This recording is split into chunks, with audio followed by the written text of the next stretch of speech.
제 나이 68세입니다. 5년 전 40년을 함께한 남편과 사별하고 서울 외곽의 24평 아파트에서 혼자 살고 있어요. 작은 꽃가게를 운영하면서 경제적으로는 그럭저럭 살만했습니다. 처음엔 홀가분했습니다. 아픈 남편 수발들 필요도 없고 자유롭게 시간을 보낼 수 있었으니까요. 하지만 시간이 갈수록 외로움이 목을 조여왔습니다. 밤마다 텅 빈 침대를 보며 한숨만 쉬었죠. 취미 생활도 하고 교회도 다녔지만 공허함은 채워지지 않았어요. 그러던 어느 날 교회 권사님이 던진 한마디. 정희 씨, 내가 아는 분 한번 만나보실래요? 60대 후반이신데 점잖고 신실한 분이에요. 솔직히 처음엔 웃어넘겼습니다. 이 나이에 소개팅이라니 좀 웃기다 싶었거든요. 그런데 권사님이 보여준 사진 한 장에 제 마음이 흔들렸어요. 박동섭 씨라는 그분은 구수한 인상에 따뜻한 눈빛을 가진 분이었어요. 지방에서 작은 식당을 운영하다 서울로 올라오셨다고 했죠. 결국 소개팅 자리가 잡혔고 저는 오랜만에 미용실에 가서 머리도 하고 옷도 새로 샀어요. 처음 만날 날 카페에서 그를 기다리는데 가슴이 두근거렸어요. 정말 오랜만에 느끼는 감정이었죠. 사진보다 더 따뜻한 인상이었고 목소리도 낮고 편안했어요. 처음엔 어색했지만 대화가 이어질수록 마음이 편해졌어요. 특히 그가 한 말에 가슴이 찡했어요. 정희 씨, 나이 들어 제일 힘든 건 따뜻한 밥 한 끼 함께 먹을 사람이 없다는 거예요. 그 말이 제 마음을 울렸어요. 저도 정확히 같은 외로움을 느끼고 있었으니까요. 여러분도 이 이야기가 궁금하시다면 지금 바로 구독 버튼을 눌러주세요. 그리고 좋아요도 꾹 눌러주시면 제 다음 이야기도 계속 들으실 수 있어요. 여러분의 작은 손가락 하나가 저 같은 노인들에게 큰 용기가 된답니다. 박동섭 씨와 첫 만남 이후 우리는 자주 연락을 주고받았어요. 처음엔 문자 몇 줄이 전부였지만 점점 통화도 길어지고 주말이면 함께 시간을 보내기 시작했어요. 그가 데이트 코스를 짜오면 정말 섬세했어요.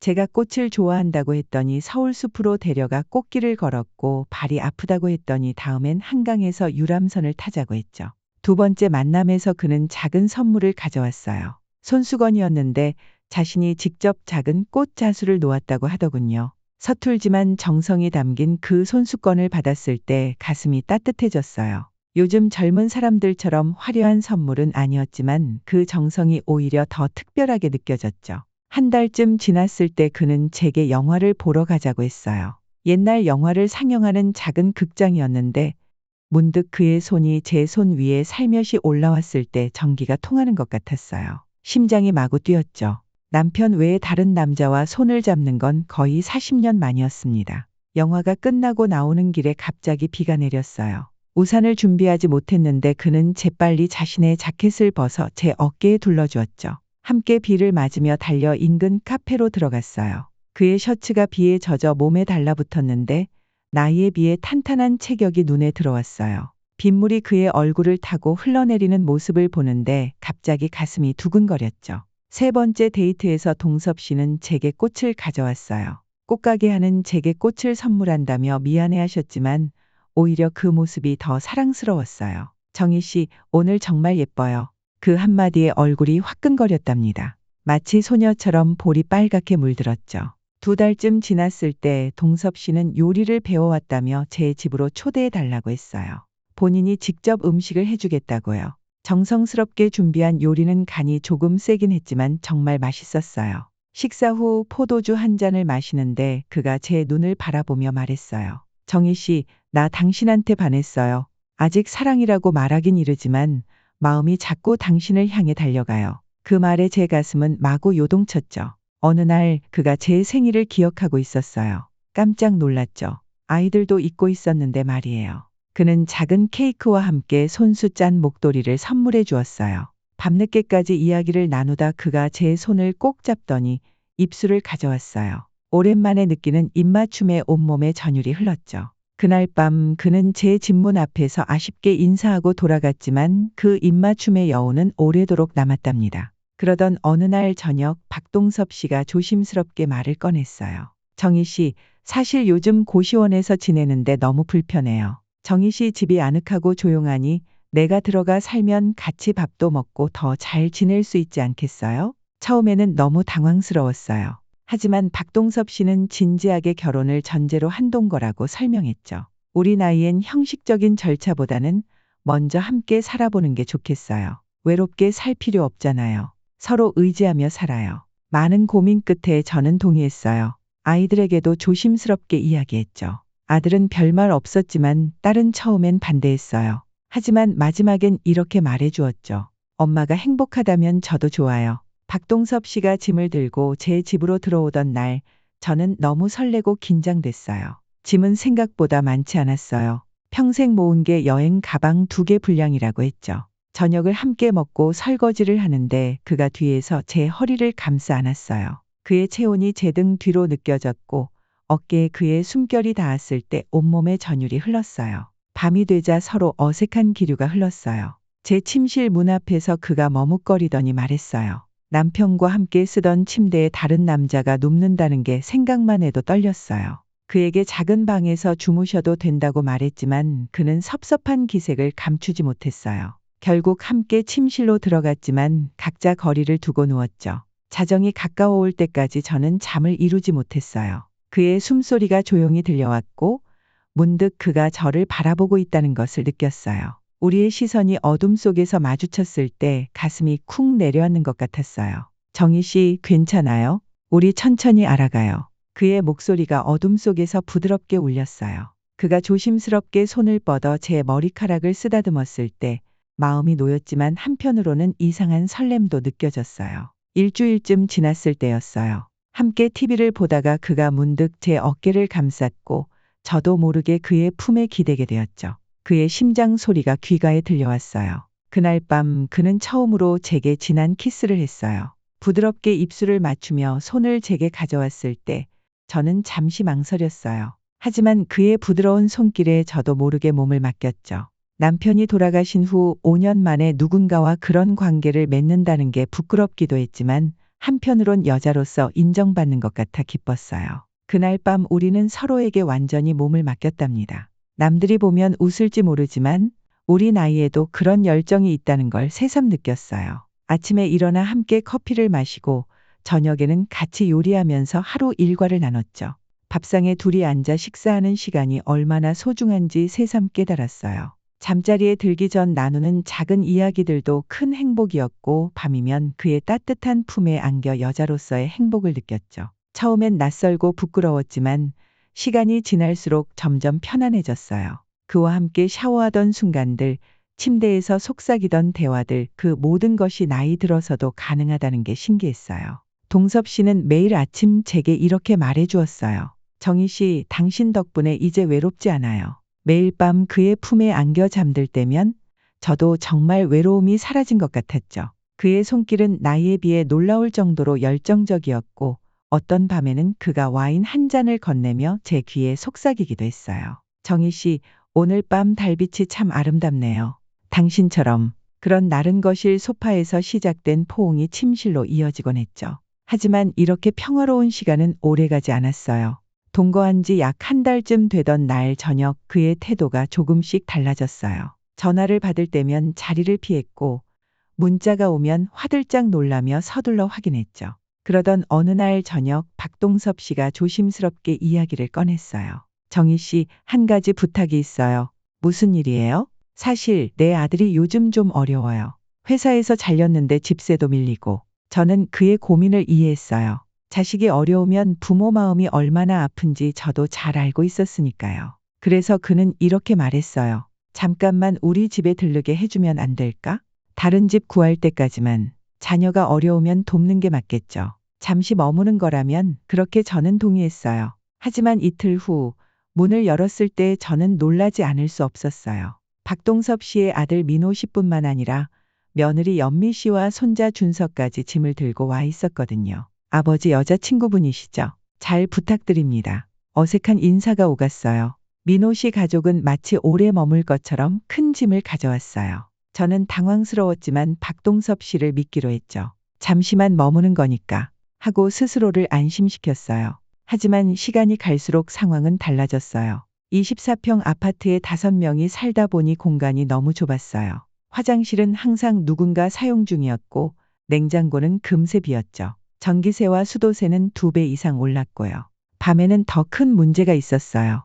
박동섭 씨와의 친밀한 시간도 가질 수 없게 되었죠. 벽이 얇아서 소리가 다 들리니까요. 처음엔 둘 다 조심스러웠는데 시간이 지날수록 박동섭 씨는 점점 그런 부분에 무신경해졌어요. 밤에 술 한잔 하고 들어와서는 제게 다가오려 했죠. 하지만 제가 거절하면 화를 내기 시작했어요. 정희 씨, 우리 사이가 예전 같지 않아요.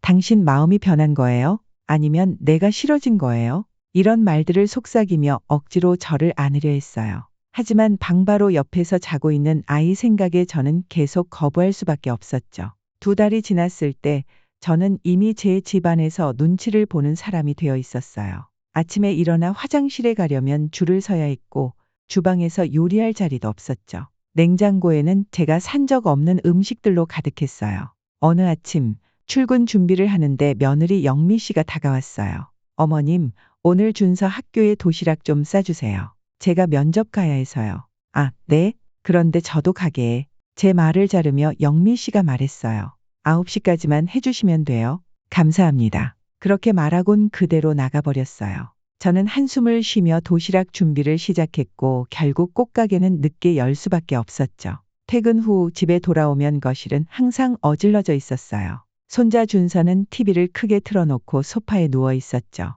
준서야, TV 소리가 너무 크구나. 하지만 준서는 저를 무시했어요. 그리고 어느 날 제 화장대 위에 놓여있던 남편의 사진이 다른 곳으로 옮겨져 있는 것을 발견했어요. 이 사진 청소하다가 옮겼어요. 그 자리에 준서 학용품을 놓았거든요. 영미 씨는 아무렇지도 않게 말했지만 저에겐 큰 상처였어요. 그 사진은 제게 가장 소중한 추억이었거든요. 밤에 박동섭 씨에게 조심스럽게 물었어요. 동섭 씨, 민호 가족이 언제쯤 나갈 예정인가요? 글쎄, 아직 민호가 취직도 안 됐는데 처음엔 잠시라고 했잖아요. 그러자 박동섭 씨의 태도가 달라졌어요. 가족끼리 너무 각박하게 굴지 마요. 걔들도 살 곳이 없잖아. 그 말에 저는 큰 상처를 받았어요. 가족이라는 말에 저는 포함되지 못하는 것 같았거든요. 저는 그저 집주인일 뿐이었나 봐요. 점점 더 힘들어졌어요. 박동섭 씨는 소주 한두 병을 비우고 들어와 제게 다가왔죠. 그의 숨에서는 술 냄새가 진하게 났고 행동은 점점 거칠어졌어요. 남편이나 다름없잖아. 왜 이렇게 차갑게 굴어? 그런 말을 하며 제 몸을 만지려 했죠. 저는 거부했지만 그는 점점 화를 냈어요. 아들이 옆방에 있는데 이러면 내가 얼마나 창피해? 시간이 지날수록 저는 제 집에서 점점 설 자리를 잃어갔어요. 냉장고에 제가 좋아하는 음식을 넣을 자리도 없었고 거실에서 편하게 TV를 볼 수도 없었죠. 침실 조명에 대해 말해도 박동섭 씨는 신문을 보며 덤덤하게 대답했어요. 그때 초인종 소리가 들렸고 제 딸 민지가 방문했어요. 민지는 집안 상황을 보자마자 놀란 표정을 지었고 저를 밖으로 불러냈어요. 엄마, 이게 무슨 일이에요? 엄마 집이 아니라 거의 하숙집이잖아. 잠시 도와주는 거야. 잠시요? 벌써 짐이 이만큼인데. 엄마, 속고 있는 거 아니에요? 민지의 말이 가슴에 콕 박혔어요. 하지만 저는 아직 박동섭 씨를 믿고 싶었죠. 민지야, 너무 그러지 마. 동섭 씨는 좋은 사람이야. 엄마, 정신 차려요. 아빠 돌아가시고 외로우신 거 알지만 이건 아니잖아요. 두 사람의 대화를 들었는지 박동섭 씨가 베란다에서 나왔어요. 표정이 좋지 않았죠. 따님이 우릴 환영하지 않는 것 같던데 갑작스러워서 그래요. 그런데 동섭 씨, 정말 민호는 언제쯤? 그러자 박동섭 씨는 제 말을 끊고 뜻밖의 제안을 했어요. 그런데 말이에요. 우리 결혼신고라도 해요. 갑자기요? 우리 가족 전입신고 좀 해야 하니까 이참에 확실히 하는 게 어때요? 그 순간 저는 모든 것을 깨달았어요. 박동섭 씨에게 저는 여자로서의 정의가 아니라 그저 집과 생활비를 제공하는 사람이었어요. 그날 밤 박동섭 씨가 술에 취해 들어왔을 때 저는 무서웠어요. 당신 딸이 뭐라고 했어? 우리 보고 나가라고 했지? 그가 제 팔을 세게 붙잡았어요. 너무 아팠지만 소리를 지를 수도 없었죠. 옆방에는 민호 가족이 자고 있었으니까요. 아니에요. 그런 말 안 했어요. 제가 필사적으로 변명했지만 박동섭 씨는 믿지 않았어요. 내가 바보로 보여? 내 새끼들 내쫓으라고 했지? 아니면 같이 나가든가.